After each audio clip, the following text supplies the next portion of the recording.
साथियों, नमस्कार। आज के दिन का पूरे देश को बेसब्री से इंतजार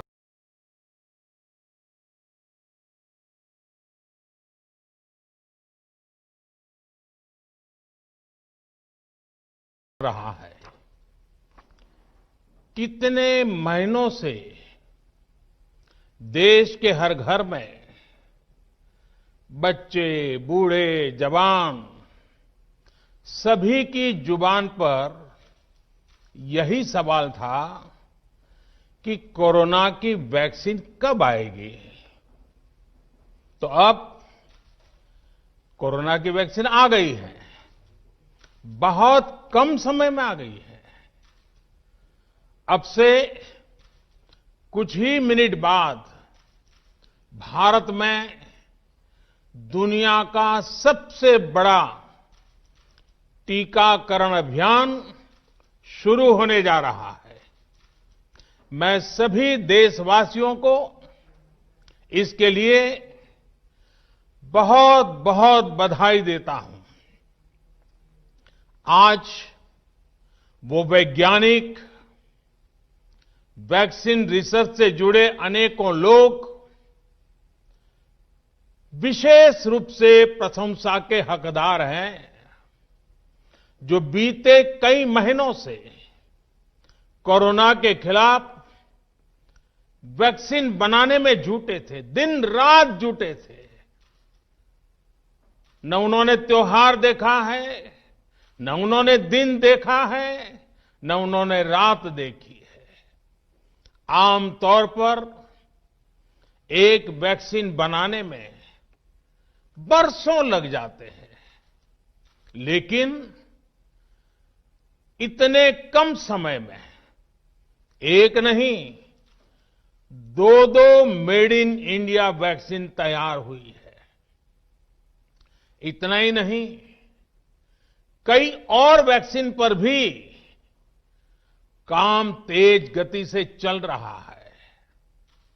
ये भारत के सामर्थ्य, भारत की वैज्ञानिक दक्षता, भारत के टैलेंट का जीता जागता सबूत है। ऐसी ही उपलब्धियों के लिए राष्ट्रकवि रामधारी सिंह दिनकर जी ने कहा था, मानव जब जोर लगाता है, पत्थर पानी बन जाता है। भाइयों और बहनों, भारत का टीकाकरण अभियान बहुत ही मानवीय और महत्वपूर्ण सिद्धांतों पर आधारित है। जिसे सबसे ज्यादा जरूरी है, उसे सबसे पहले कोरोना का टीका लगेगा। जिसे कोरोना संक्रमण का रिस्क सबसे ज्यादा है, उसे पहले टीका लगेगा।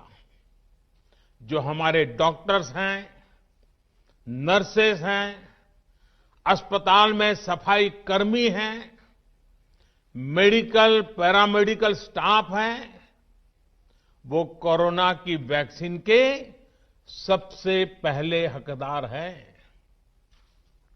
चाहे वो सरकारी अस्पताल में हो या फिर प्राइवेट में, सभी को ये वैक्सीन प्राथमिकता पर लगेगी। इसके बाद उन लोगों को टीका लगाया जाएगा जिन पर जरूरी सेवाओं और देश की रक्षा या कानून व्यवस्था की जिम्मेदारी है। जैसे हमारे सुरक्षा बल हो गए, पुलिसकर्मी हो गए, फायर ब्रिगेड के लोग हो गए, सफाई कर्मचारी हो गए, इन सभी को ये वैक्सीन प्राथमिकता पर लगेगी।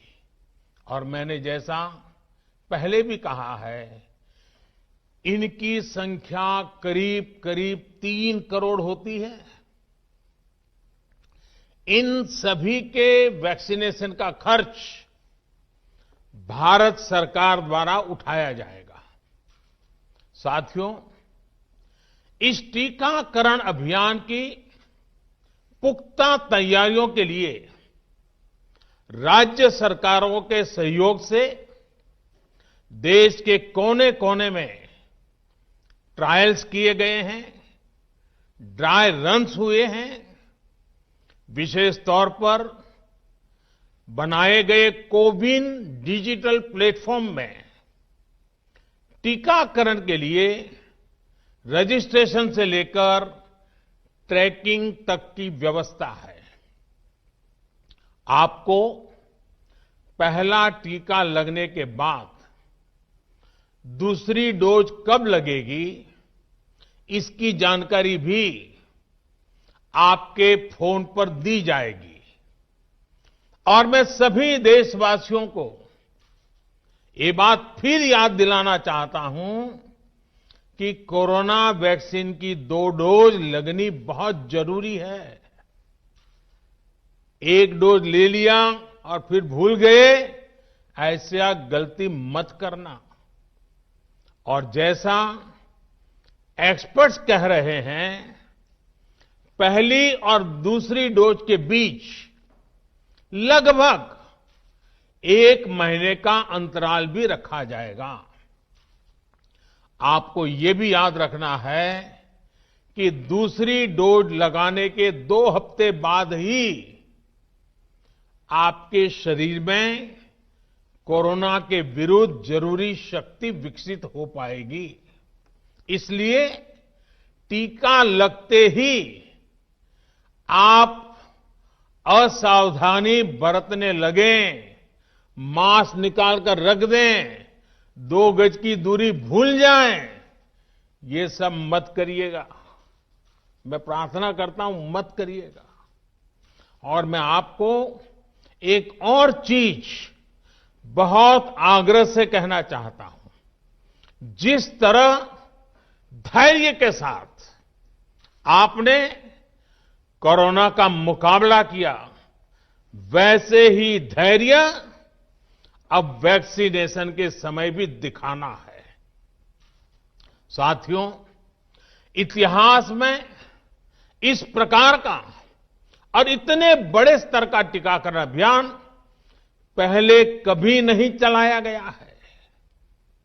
ये अभियान कितना बड़ा है, इसका अंदाज आप सिर्फ पहले चरण से ही लगा सकते हैं। दुनिया के 100 से भी ज्यादा ऐसे देश हैं जिनकी संख्या 3 करोड़ से कम है, और भारत वैक्सीनेशन के अपने पहले चरण में ही 3 करोड़ लोगों का टीकाकरण कर रहा है। दूसरे चरण में हमें इसको 30 करोड़ की संख्या तक ले जाना है। जो बुजुर्ग हैं, जो गंभीर बीमारी से ग्रस्त हैं, उन्हें वो अगले वाले चरण में टीका लगेगा। आप कल्पना कर सकते हैं, 30 करोड़ की आबादी से ऊपर के दुनिया के सिर्फ 3 ही देश हैं, खुद भारत, चीन और अमेरिका। और कोई भी देश ऐसा नहीं है जिनकी आबादी इनसे ज्यादा हो। इसलिए भारत का टीकाकरण अभियान इतना बड़ा है, और इसलिए ये अभियान भारत के सामर्थ्य को दिखाता है। और मैं देशवासियों को एक और बात कहना चाहता हूं। हमारे वैज्ञानिक, हमारे एक्सपर्ट्स जब दोनों मेड इन इंडिया वैक्सीन की सुरक्षा और प्रभाव को लेकर आश्वस्त हुए, तभी उन्होंने इसके इमरजेंसी उपयोग की अनुमति दी है। इसलिए देशवासियों को किसी भी तरह के प्रोपेगेंडा, अफवाहें दुष्प्रचार से बचकर रहना है। साथियों, भारत के वैक्सीन वैज्ञानिक, हमारा मेडिकल सिस्टम भारत की प्रक्रिया की पूरे विश्व में बहुत विश्वसनीयता है और पहले से है। हमने ये विश्वास अपने ट्रैक रिकॉर्ड से हासिल किया है। मेरे प्यारे देशवासियों, हर हिंदुस्तानी इस बात का गर्व करेगा कि दुनिया भर के करीब 60% बच्चों को जो जीवन रक्षक टीके लगते हैं वो भारत में ही बनते हैं। भारत की सख्त वैज्ञानिक प्रक्रियाओं से ही होकर के गुजरते हैं। भारत के वैज्ञानिकों को और वैक्सीन से जुड़ी हमारी विशेषज्ञता पर दुनिया का ये विश्वास made in India corona vaccine में और मजबूत होने वाला है। इसकी कुछ और खास बातें हैं जो आज मैं देशवासियों को जरूर बताना चाहता हूं। ये भारतीय वैक्सीन विदेशी वैक्सीनों की तुलना में बहुत सस्ती हैं और इनका उपयोग भी उतना ही आसान है। विदेश में तो कुछ वैक्सीन ऐसी हैं जिसकी एक डोज 5,000 रुपया तक में है और जिसे -70 डिग्री तापमान में फ्रीज में रखना होता है। -70 डिग्री। वहीं भारत की वैक्सीन ऐसी तकनीक पर बनाई गई हैं जो भारत में बरसों से ट्राइड और टेस्टेड है। ये वैक्सीन स्टोरेज से लेकर ट्रांसपोर्टेशन तक भारतीय स्थितियों और परिस्थितियों के अनुकूल है। यही वैक्सीन अब भारत को कोरोना के खिलाफ लड़ाई में निर्णायक जीत दिलाएगी। साथियों, कोरोना से हमारी लड़ाई आत्मविश्वास और आत्मनिर्भरता की रही है। इस मुश्किल लड़ाई से लड़ने के लिए हम अपने आत्मविश्वास को कमजोर नहीं पड़ने देंगे। ये प्रण हर भारतीय में दिखाई दिया है। संकट कितना ही बड़ा क्यों न हो, देशवासियों ने कभी आत्मविश्वास खोया नहीं। जब भारत में कोरोना पहुंचा तब देश में कोरोना टेस्टिंग की एक ही लैब थी। हमने अपने सामर्थ्य पर विश्वास रखा और आज 2300 से ज्यादा लैब्स का नेटवर्क हमारे पास है। शुरुआत में हम mask, PPE kit, testing kits, ventilators जैसे जरूरी सामान के लिए भी विदेशों पर निर्भर थे। आज इन सभी सामानों के निर्माण में हम आत्मनिर्भर हो गए हैं और इनका निर्यात भी कर रहे हैं। आत्मविश्वास और आत्मनिर्भरता की इसी ताकत को हमें टीकाकरण के इस दौर में भी सशक्त कर रहा है। साथियों, महान तेलुगु कवि श्री गुराजाड़ा अप्पा राव ने कहा था, सौंत लाभम कौंत मानुको, सौंत लाभ कौंत मानुको, पौरु गुवाडिकी तोड़ू पाडबोए, देश मंटे मट्टी कादोई, देश मंटे मनुष्य लोय। यानी हम दूसरों के काम आए, ये निस्वार्थ भाव हमारे भीतर रहना चाहिए।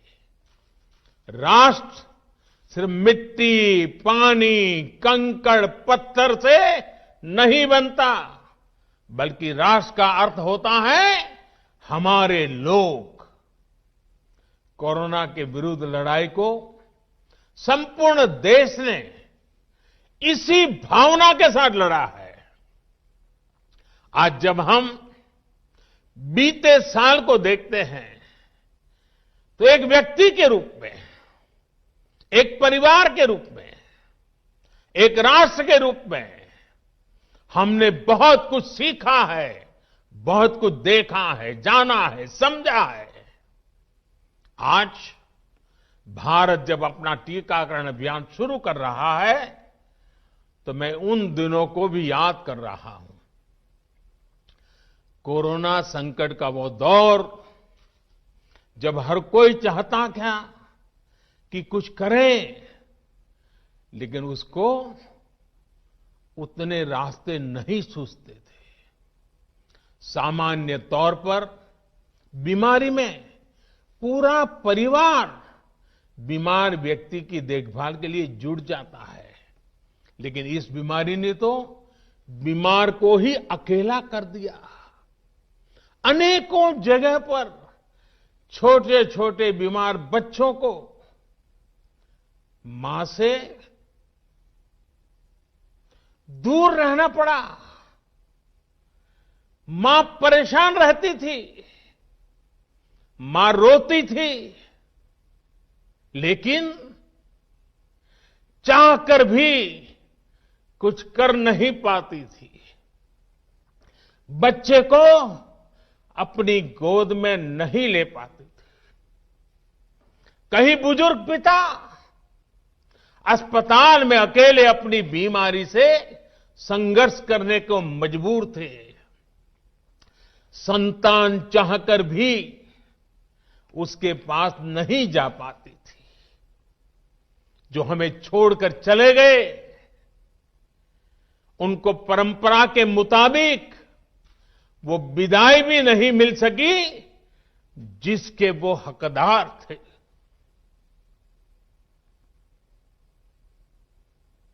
जितना हम उस समय के बारे में सोचते हैं, मन सिहर जाता है, उदास हो जाता है। लेकिन साथियों, संकट के उसी समय में, निराशा के उसी वातावरण में कोई आशा का भी संचार कर रहा था। हमें बचाने के लिए अपने प्राणों को संकट में डाल रहा था। हमारे doctor, nurse, paramedical staff, ambulance driver, ASHA worker, सफाई कर्मचारी, पुलिस के साथी और दूसरे फ्रंटलाइन वर्कर्स, उन्होंने मानवता के प्रति अपने दायित्व को प्राथमिकता दी। इनमें से अधिकांश तब अपने बच्चों, अपने परिवार से दूर रहे, कई कई दिन तक घर नहीं गए।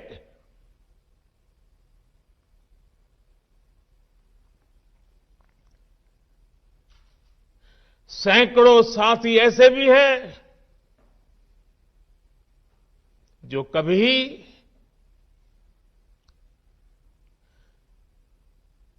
घर वापस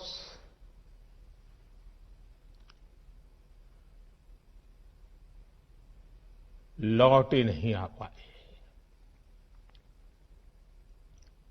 उन्होंने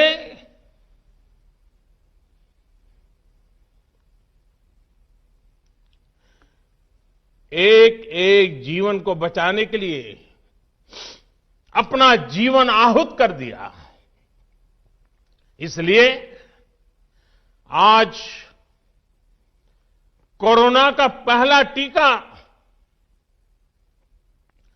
स्वास्थ्य सेवा से जुड़े लोगों को लगाकर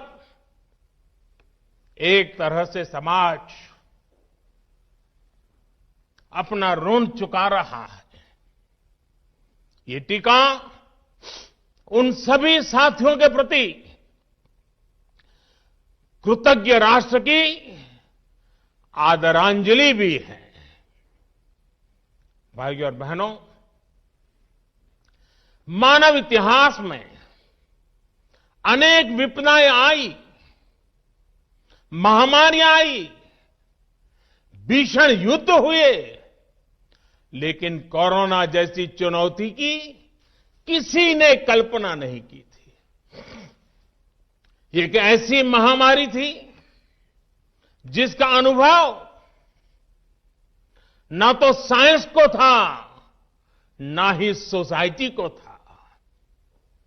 तमाम देशों से जो तस्वीरें आ रही थी, वो खबरें आ रही थी, वो पूरी दुनिया के साथ साथ हर भारतीय को विचलित कर रही थी। ऐसे हालात में दुनिया के बड़े बड़े एक्सपर्ट्स भारत को लेकर तमाम आशंकाएं जता रहे थे। लेकिन साथियों, भारत की जिस बहुत बड़ी आबादी को हमारी कमजोरी बताया जा रहा था, उसको ही हमने अपनी ताकत बना दिया। भारत ने संवेदनशीलता और सहभागिता को लड़ाई का आधार बनाया। भारत ने 24 घंटे सतर्क रहते हुए, हर घटनाक्रम पर नजर रखते हुए सही समय पर सही फैसले लिए। 30 जनवरी को भारत में कोरोना का पहला मामला मिला, लेकिन इसके 2 सप्ताह से भी पहले भारत एक हाई लेवल कमिटी बना चुका था। पिछले साल आज का ही दिन था जब हमने बाकायदा सर्वेलांस शुरू कर दिया था। 17 जनवरी 2020 वो तारीख थी जब भारत ने अपनी पहली एडवाइजरी जारी कर दी थी। भारत दुनिया के उन पहले देशों में से था जिसने अपने एयरपोर्ट्स पर यात्रियों की स्क्रीनिंग शुरू कर दी थी। साथियों, कोरोना के खिलाफ लड़ाई में भारत ने जैसी इच्छा शक्ति दिखाई है, जो साहस दिखाया है, जो सामूहिक शक्ति का परिचय करवाया है, वो आने वाली अनेक पीढ़ियों के लिए प्रेरणा का काम करेगा। याद कीजिए, जनता कर्फ्यू कोरोना के विरुद्ध हमारे समाज के संयम और अनुशासन का भी परीक्षण था, जिसमें हर देशवासी सफल हुआ। जनता कर्फ्यू ने देश को मनोवैज्ञानिक रूप से लॉकडाउन के लिए तैयार किया। हमने ताली, थाली और दिया जलाकर देश के आत्मविश्वास को ऊंचा रखा।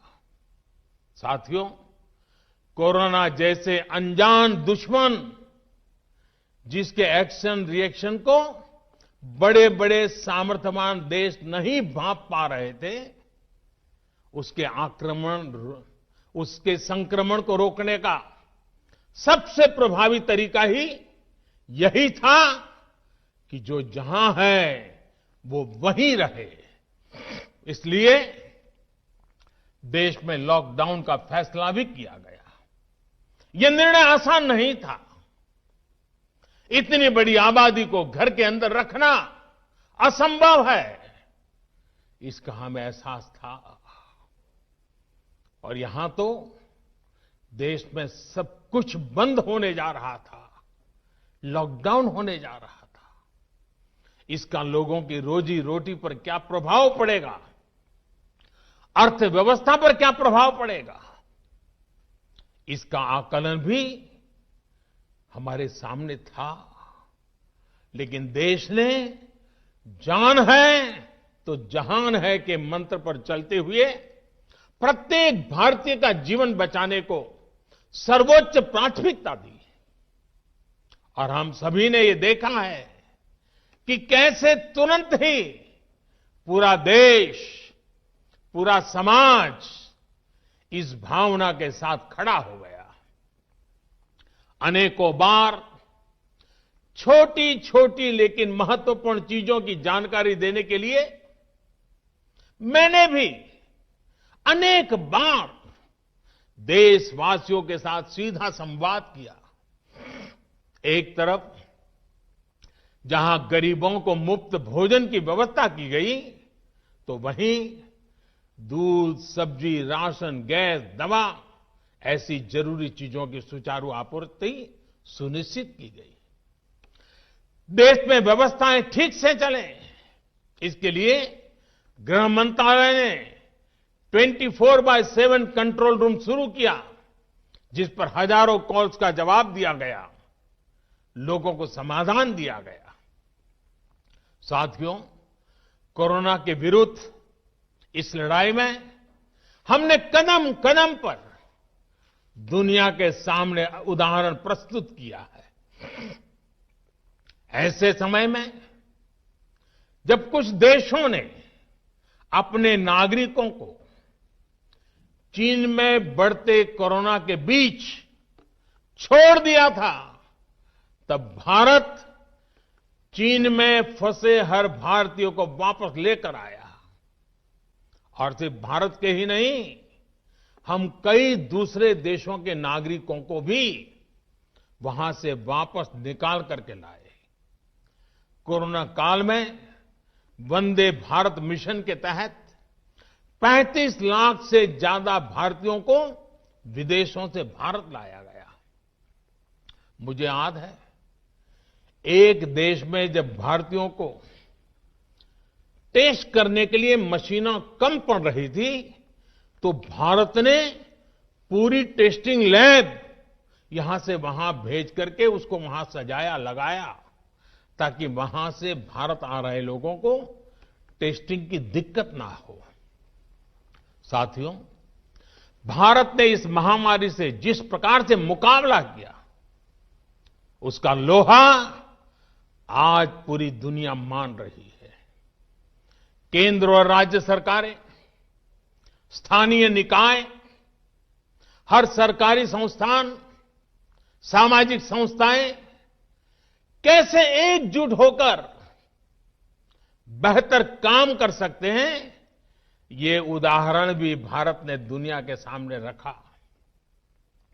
इसरो, डीआरडीओ, फौज से लेकर किसानों और श्रमिकों तक सभी एक संकल्प के साथ कैसे काम कर सकते हैं, ये भारत ने दिखाया है।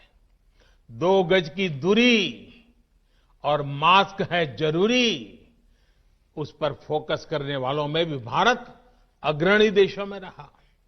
भाइयों और बहनों, आज इन्हीं सब प्रयासों का परिणाम है कि भारत में कोरोना से होने वाली मृत्यु की दर कम है और ठीक होने वालों की दर बहुत अधिक है।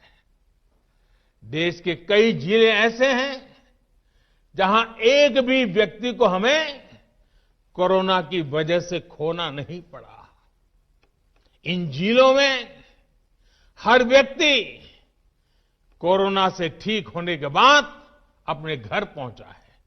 बहुत से जिले ऐसे भी हैं जहां बीते 2 सप्ताह से कोरोना संक्रमण का एक भी केस नहीं आया है, जहां तक कि लॉकडाउन के से प्रभावित अर्थव्यवस्था की रिकवरी में भी भारत दुनिया में आगे निकल रहा है। भारत उन गिने चुने देशों में है जिसने मुश्किल के बावजूद दुनिया के 150 से ज्यादा देशों में जरूरी दवाएं और जरूरी मेडिकल सहायता पहुंचाई। पैरासिटामोल हो, हाइड्रोक्सी क्लोरोक्वीन हो, टेस्टिंग से जुड़ा सामान हो, भारत ने दूसरे देश के लोगों को भी बचाने की हर संभव कोशिश की। आज जब हम अपनी वैक्सीन बना ली है, तब भी भारत की तरफ दुनिया आशा और उम्मीद की नजरों से देख रही है। हमारा टीकाकरण अभियान जैसे जैसे आगे बढ़ेगा, दुनिया के अनेक देशों को हमारे अनुभव का लाभ मिलेगा। भारत की वैक्सीन, हमारी उत्पादन क्षमता पूरी मानवता के हित में काम आए, ये हमारी प्रतिबद्धता है। भाइयों और बहनों, ये टीकाकरण अभियान अभी लंबा चलेगा। हमें जन जन के जीवन को बचाने में योगदान देने का मौका मिला है और इसलिए इस अभियान से जुड़ी प्रक्रिया को, उस प्रक्रिया का हिस्सा बनने के लिए भी देश में वॉलेंटियर आगे आ रहे हैं। मैं उनका स्वागत करता हूं और भी अधिक वॉलेंटियर्स को मैं अपना समय इस सेवा कार्य में जोड़ने के लिए जरूर आग्रह करूंगा। हां, जैसा मैंने पहले कहा, मास्क, 2 गज की दूरी और साफ सफाई ये टीके के दौरान भी और बाद में भी जरूरी रहेंगे। टीका लग गया तो उसका अर्थ ये नहीं कि आप कोरोना से बचाव के दूसरे तरीके छोड़ दें। अब हमें नया प्रण लेना है। दवाई भी, कड़ाई भी। दवाई भी, कड़ाई भी। आप सभी स्वस्थ रहें, इसी कामना के साथ इस टीकाकरण अभियान के लिए पूरे देश को बहुत बहुत शुभकामनाएं देता हूं। देश के वैज्ञानिकों का, रिसर्चर्स का, लैब में जुड़े हुए सब लोगों का, जिन्होंने पूरे साल एक ऋषि की तरह अपनी लैब में जीवन खपा दिया और ये वैक्सीन देश और मानवता को दी है। मैं उनको भी विशेष रूप से अभिनंदन करता हूं, उनका आभार व्यक्त करता हूं। मेरी आप सबको बहुत बहुत शुभकामनाएं हैं। आप जल्द इसका लाभ उठाएं, आप भी स्वस्थ रहें, आपका परिवार भी स्वस्थ रहें, पूरी मानव जात इस संकट की घड़ी से बाहर निकले और स्वस्थता हम सबको प्राप्त हो, इसी एक कामना के साथ